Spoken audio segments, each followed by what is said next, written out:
Hello guys, मेरे YouTube channel में आपका स्वागत है। मेरा नाम मनमोहन मिश्रा। तो आज हम इस वीडियो में डिस्कस करने वाले हैं कि mid cap mutual fund versus small cap mutual fund. जी हाँ, मैं इस वीडियो में डिटेल में मैं आपको बताऊंगा। मैंने यहाँ पे कुछ पैरामीटर्स चूज करे कि उस पैरामीटर्स बेसिस पे हम इस दोनों को कंपेयर करेंगे, और मैं आपको लास्ट में ये भी बताऊंगा कि आपको किस पर्टिकुलर फंड में चूज करना चाहिए अगर आप इस रिस्क एपिटाइट को फॉलो करते हैं। तो मैं चैनल को सब्सक्राइब जरूर कर दीजिएगा। मैं वीडियो लाता रहता हूं, तो चलिए शुरू करते हैं। सबसे पहला जो पैरामीटर है वो आपका मार्केट कैपिटलाइजेशन, जैसे कि आप मेरे यहाँ पे स्क्रीन पे देख पा रहे होंगे। तो मार्केट कैपिटलाइजेशन बेसिकली होता क्या है, इसको मार्केट कैप भी कहा जाता है। तो मार्केट कैप बेसिकली बताता है क्या कि एक कंपनी की कितनी वैल्यू होती है, और मतलब आप मान सकते हैं कि एक स्टॉक की कितनी वैल्यू होती है। तो यहाँ पे अगर आप देखें तो मिड कैप फंड का, तो आपको स्क्रीन पे दिख पा रहा होगा कि invest in companies with medium market capitalisation typically ranging from 5,000 crore rupees से लेकर 20,000 करोड़ रुपीज के बीच में। तो अगर उसका वैल्यूएशन, मतलब वो कंपनी का वैल्यूएशन अगर इसके बीच में है, मतलब 5,000 करोड़ रुपीज से लेकर 20,000 करोड़ रुपीज के बीच में, तो उसको मिड कैप कैटेगरी का स्टॉक्स माना जाता है। तो उसी स्टॉक्स में ही इस पर्टिकुलर म्यूचुअल फंड में इन्वेस्टमेंट किया जाता है। दूसरा जो आपका स्मॉल कैप फंड का अगर आप बात करें, तो invest in companies with smaller market capitalisation typically below 5,000 crore. जी हाँ, जो कि 5,000 करोड़ रुपीज से नीचे का है, जिसकी वैल्यूएशन, जिस कंपनी की वैल्यूएशन है, उसी पर्टिकुलर कंपनीज को ही स्टॉक, मतलब स्मॉल कैप म्यूचुअल फंड में कंसीडर किया जाता है, मतलब उसी के स्टॉक्स को। तो यहाँ पे आपको सबसे पहला पता चल गया होगा कि मतलब जो मार्केट कैपिटलाइजेशन के हिसाब से जो मिड कैप है वो मिडिल बेस कंपनी है, तभी इसका जो मार्केट कैपिटल थोड़ा ज्यादा रहता है। और जो स्मॉल कैप कंपनी जो है वो छोटी कंपनी है, तभी इसका मार्केट कैपिटल कम रहता है। यहाँ पे रिस्क एंड वॉलिटिलिटी की बात करें, तो मिड कैप का अगर आप रिस्क देखें, तो generally less risky and volatile compared to small cap funds. They offer a balance between growth potential and stability. जी हाँ, देखिए यहाँ पे आपका जो रिस्की है वो डेफिनेटली स्मॉल कैप से कम रिस्की हो जाएगा। जो छोटी कंपनीज होती है, जो स्टार्टअप कंपनीज होती है, उसमें थोड़ा सा रिस्क ज्यादा बना रहता है। लेकिन जो आपकी जो मिडिल बेस कंपनी है, मतलब ये फ्यूचर में आपका लार्ज कैप कंपनी बन सकती है, वैसे टाटा बन सकती है या फिर अडानी बन सकती है, तो वो बेसिकली मिडिल कंपनी में रखा जाता है, मतलब अभी वो मिडिल बेस कंपनी है। तो यहाँ पे आपका रिस्क जो है स्मॉल कैप से कम रहता है, लेकिन लार्ज कैप से थोड़ा ज्यादा रहता है, क्योंकि अभी वो लार्ज कैप कंपनी बनी नहीं है। लेकिन यहाँ पे ग्रोथ पोटेंशियल तो आपको ज्यादा मिल जाता है, विद थोड़ा बहुत रिस्क से सेफ्टी भी मिल जाती है। लेकिन स्मॉल कैप फंड के बारे में बात करें, तो higher risk and validity due to the small size of the company. जी हाँ, कंपनी की साइज बहुत छोटी होती है, इसमें बहुत डेप्थ होते हैं, और भी बहुत ही मतलब छोटी कंपनीज है, तो यहाँ पे प्रोजेक्ट्स आने के भी बड़े पंगे रहते हैं। तो these funds can experience significant price swings in both directions. जी हाँ, बोथ डायरेक्शन में आपको प्राइस स्विंग्स देखने को मिलेगा, मतलब आप मान सकते हैं रोलर कोस्टर आपको देखने को मिलेगा। यहाँ पे आपका अचानक से बहुत नीचे गिरेगा, बहुत अचानक से ऊपर बढ़ेगा, मतलब आपको यहाँ पे बहुत ही तगड़ा वॉलेटिलिटी देखने को मिलेगी as compare to mid cap या फिर लार्ज कैप फंड्स में।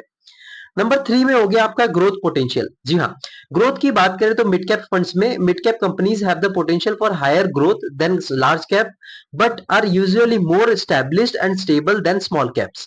दे can offer strong growth opportunity specially in a growing economy. जी हाँ, अगर आपका इकोनॉमी ग्रोथ कर रही है तो आपको डेफिनेटली बहुत अच्छा खासा रिटर्न दे देगा, लार्ज कैप से भी अच्छा खासा रिटर्न दे देगा, और आपको रिस्क भी स्मॉल कैप से कम दिलाएगा। हाँ, लेकिन लार्ज कैप से थोड़ा बहुत रिस्की रहेगा, डेफिनेटली रहेगा, लेकिन रिस्क आपको कम यहाँ पे दिलाएगा। नंबर 2 में आपका हो गया small cap fund. Small cap fund basically क्या है, small cap companies have the highest growth potential but also come with higher risk. जी हाँ, यहाँ पे रिस्क बहुत हाई रहता है।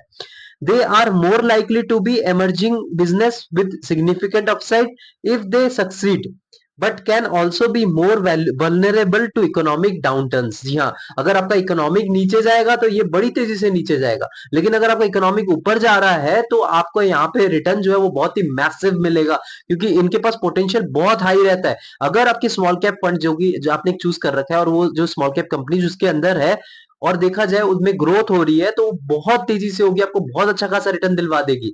लेकिन वहां से वो गिरने के भी चांसेस उतना ही ज्यादा होता है, मतलब अगर आपको रिटर्न 30% तक दिला देता है, तो नेगेटिव 30% तक का भी रिटर्न देने के मतलब इनके पास पोटेंशियल है। तो ये एक नेगेटिव पॉइंट यहाँ पे बन जाता है। अब नंबर 4 की बात करें रिटर्न पोटेंशियल में, तो mid cap funds offer the possibility of high good returns over the long term, often higher than large cap funds but generally lower than small cap fund. जी हाँ, ये आपको लार्ज कैप फंड से ज्यादा return दिलवाएंगे, और small cap fund से कम return दिलवाएंगे, मतलब उनके बीचों बीच रिटर्न होगा। देखिए, जितना ज्यादा रिस्क उतना ज्यादा आपको रिटर्न, तो वो उसी के बेसिस पे ये काम करता है। अब स्मॉल कैप में आप देख रहे हैं potential for the higher returns among equity mutual fund, but also the higher risk. In favorable market condition, they can outperform large and mid cap funds, but they may also underperform in downturn. अगर favourable condition है market में तो उसने out perform कर देंगे large cap और mid cap fund को। लेकिन अगर यहाँ पे डाउन टर्न चल रहा है, इकोनॉमिक नीचे चल रहा है, तो आपका यहाँ पे बहुत नेगेटिव रिटर्न मिलने के चांसेस है। तो यहाँ पे आप ये देख पा रहे हैं कि जो कम रिस्क लेना चाहते हैं और रिटर्न भी थोड़ा बहुत मीडियम मिल जाए वो खुश है, तो वो आप उसके लिए आप स्मॉल कैप फंड बिल्कुल भी मत चूज करिए। आप इससे समझ पा रहे होंगे। अब इन्वेस्टमेंट हॉरिजन की बात करें तो mid cap suitable for investor with a medium to long term investment horizon, जो कि 5 से 7 साल है या फिर more, who can tolerate moderate risk. जी हाँ, जो मॉडरेट रिस्क ले सकता है वो 5 से 7 साल तक अगर वेट कर सकते हैं तो आप डेफिनेटली मिड कैप फंड में इन्वेस्टमेंट कर सकते हैं।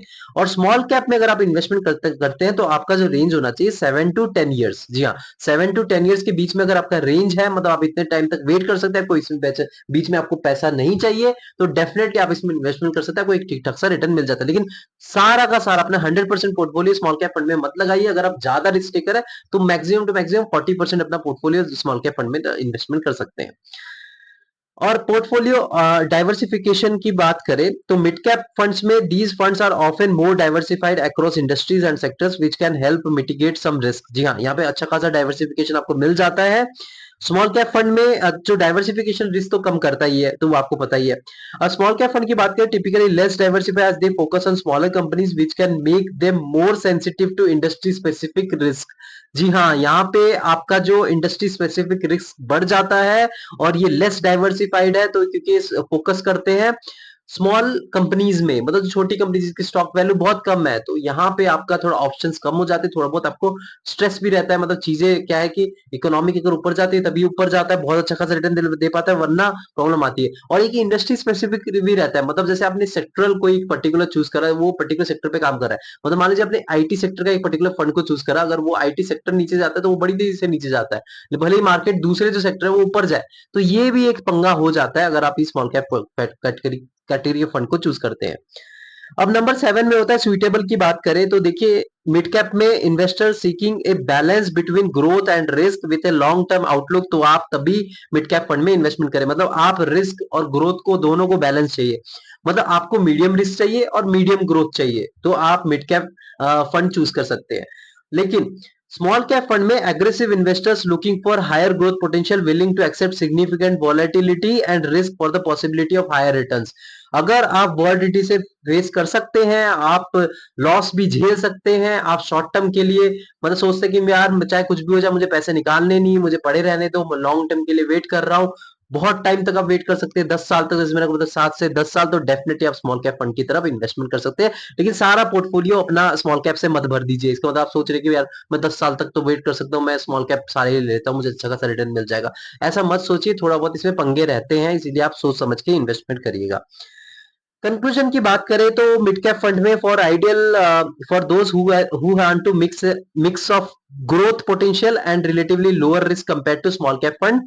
और स्मॉलर कैप फंड में are suitable for investors who are comfortable with high risk and volatility in exchange for the possibility of substantial long term returns. जी हाँ, अगर आप लॉन्ग टर्म के लिए सोच रहे हैं, रिटर्न आपको लॉन्ग अच्छा चाहिए, तो आप स्मॉल कैप फंड में चूज करिए। अगर आप शॉर्ट टर्म मीडियम टर्म के लिए सोचे तो मिड कैप फंड चूज करिए। और अगर शॉर्ट टर्म के लिए सोच रहे मतलब 5 साल 4 साल के लिए सोच रहे तो आप लार्ज कैप फंड में इन्वेस्टमेंट करिए। उससे भी छोटा आप सोच रहे तो आप डेब्ट फंड हो गया या फिर हाइब्रिड फंड चूज करिए, जिसमें आपको रिटर्न और थोड़ा कम मिल जाएगा आपको लार्ज कैप से, और रिस्क भी थोड़ा कम हो जाएगा। तो ये ओवरऑल इनके बीच में कंपैरिजन था।